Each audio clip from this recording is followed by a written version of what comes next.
কলকাতা এক বিস্তৃত কালীক্ষেত্র। দক্ষিণ কলকাতার গড়িয়া কামঢরি পূর্বপাড়ারও এক অত্যন্ত জাগ্রত এবং ঐতিহ্যবাহী ও আধ্যাত্মিক কালীমন্দির আছে শুনে 2025-এর 3রা জানুয়ারি আর 19শে ডিসেম্বর বিকেলে গিয়েছিলাম গড়িয়ার কামঢারি অঞ্চলে অবস্থিত বাসনা কালীবাড়িতে। ঠিকানা এ7 বিধানপল্লী রোড, পূর্বপাড়া, কামঢরি, গড়িয়া, কলকাতা 7,84,000। মন্দিরের বয়স 189 বছর হয়ে গেছে। কবি নজরুল গীতাঞ্জলি মেট্রো স্টেশন রুটে চলন্ত মেট্রো থেকেও দেখা যায় মন্দিরটি। 6 নম্বর বাস স্ট্যান্ডের পাশের গড়িয়া 4 রাস্তার মোড় থেকে সোজা খানিকটা এগিয়ে বাঁক নিলেই মন্দির দেখা যায়। বাস স্ট্যান্ড থেকে টোটো বা রিকশায় সহজেই পৌঁছানো যায়। বাসনা শব্দটির অর্থ হল ইচ্ছা। ভক্তদের বিশ্বাস মা এখানে অত্যন্ত জাগ্রত এবং নিষ্ঠাভরে তাঁর কাছে কিছু চাইলে মা সেই বাসনা পূরণ করেন। স্থানীয় ইতিহাস বলে 189 বছর আগে কোনো এক ভক্তের পাওয়া স্বপ্নাদেশ মেনে এই মন্দির প্রতিষ্ঠা করা হয়েছিল।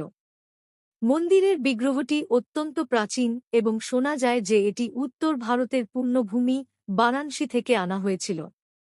দীর্ঘকাল জরাজীর্ণ থাকার পর 2024 সালের 30শে নভেম্বর মন্দিরটির পুনঃপ্রতিষ্ঠা ও নবনির্মিত রূপের উদ্বোধন হয়। সামনের পুকুরটি, যার সাথে আদি গঙ্গার যোগ আছে বলে জানলাম, তারও সংস্কার করা হয়েছে। বর্তমানে মন্দিরটি অনেক বেশি আধুনিক ও সুসজ্জিত।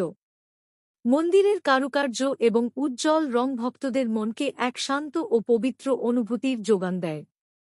মন্দির লাগোয়া একটি শিব মন্দির, একটি মিষ্টির দোকান এবং একটি পুজো দেওয়ার ডালার দোকান আছে। সকাল, দুপুর, বিকেল প্রতি বেলা 2 ঘণ্টার জন্য মন্দির খোলা হয়।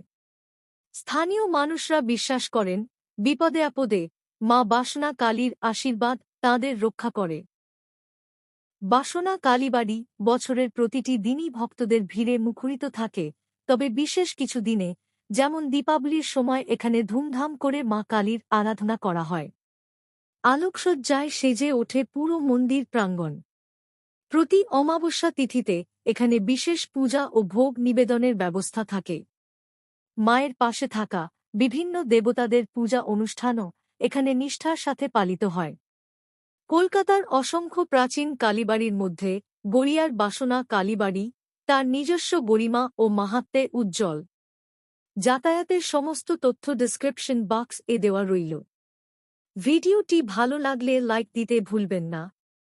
নমস্কার।